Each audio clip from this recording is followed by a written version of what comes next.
لالا جان بله. نام چی است؟ نام نامی آقا جانت؟ آدرس خود. نامی بابت؟ صدقه. بابا کلانت؟ بیگل. چند سال هستی؟ 2 ساله. از کجاستی؟ اشتوستا. بنده کیستی؟ بنده خدا. امت کی هستی؟ ما دست لالا. در مذهب کی هستی؟ در دین کی هستی؟ دروغ گفتن چی داره؟ گناه داره. نان نخورده چی میگی؟ چکنی. کوکا را دیدی چی میگی؟ مثلا. هر کی صدا که چی میگی؟ بله. در غسل چند فرض است؟ 3 در طهارت چند فرض است؟ 4 نماز دیگر چند رکعت است؟ دیگه 4 در تیمم چند فرض است؟ 4 در تیمم چند فرض است؟ 0 دین اسلام چند است؟ 5 اول، اول کلمه.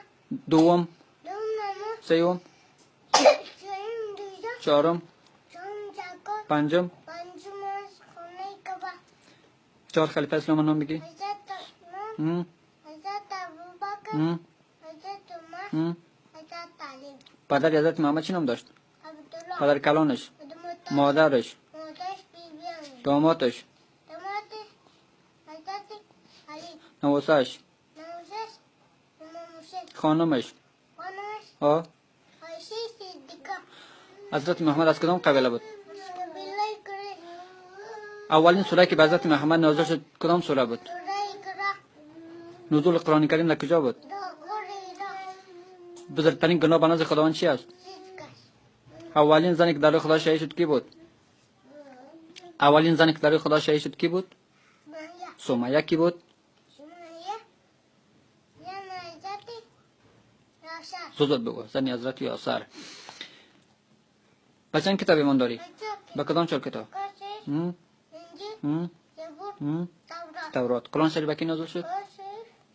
حضرت محمد. تورات به کی نازل شد؟ تورات حضرت موسی. انجیل به کی نازل شد؟ انجیل حضرت عیسی. زبور به کی نازل شد؟ زبور حضرت داوود. آفرین. به خدا چی داری؟ ایمان. به پیغمبرش؟ ایمان. به قرآن شریف؟ ایمان. بلند بلند بگو. به روز آخرت؟ ایمان. ایمان یعنی چی؟ یعنی باور کردن. یعنی باور کردن. طلب علم بر زن مرد مسلمان چی است؟ فرض است. آفرین. هر کس کلمه نخونه چی میشه؟ کافی. بخون کلمته. لا. لغت. لغو. لغت. رسول الله. بخون دعاته. لقمه. هزینه. النار. بخون شعرته. عشق مطب رفت. ودان شما. هم. جمعه. هم. حرفی. عالم می شود. آفرین. میخوای در آینده چی شوی؟ ای جمهور. افغانستان چند ولایت داره؟ 34 ولایت. 34 ولایت. داود خان در کدام سال به قدرت رسید؟